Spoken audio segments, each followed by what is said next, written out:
தமிழ் மொழியை, தமிழ் கலாச்சாரத்தை, தமிழனுடைய பெருமையை எல்லாம் உலகம் முழுவதும் எடுத்துச் செல்கின்ற ஒரு மிகச்சிறந்த தமிழராக பிரதமர் மோடி அவர்கள் இருக்கிறார்.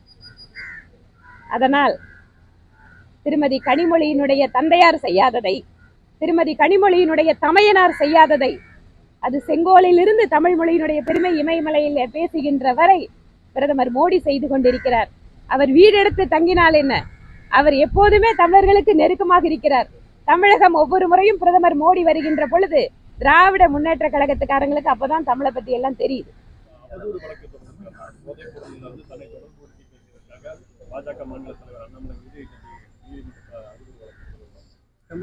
எத்தனை வழக்குகள் தொடர்ந்தாலும் உண்மையை மக்களுக்கு சொல்வதில் பாரதிய ஜனதா கட்சி எப்போதும் தயங்காது.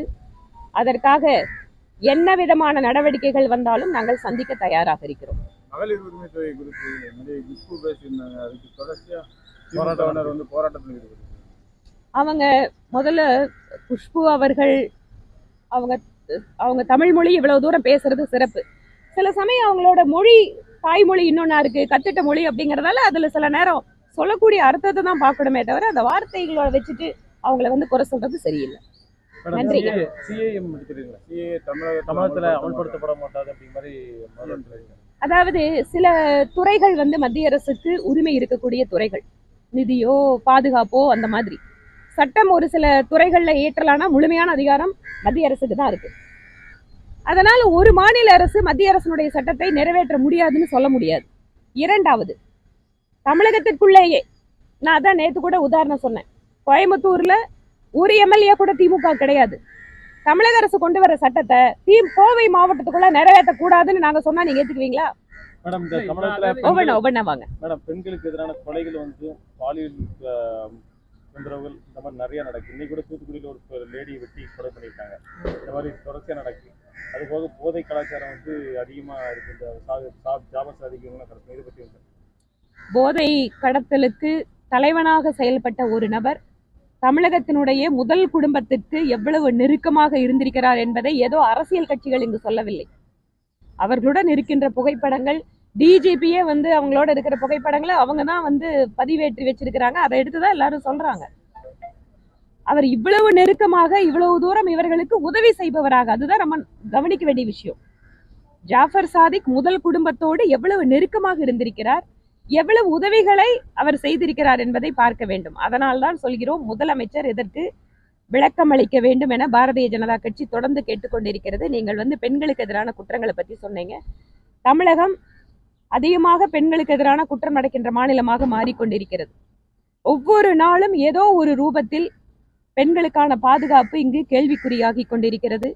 இந்த போதையின் காரணமாக நீங்க போதை பொருள் காரணமா போதை இல்லைங்க. ஒவ்வொரு நாளும் டாஸ்மாக் இருக்கக்கூடிய அந்த போதைக்காகவே பெண்கள் இங்க பல பேர் பாதிக்கப்பட்டு இருக்காங்க.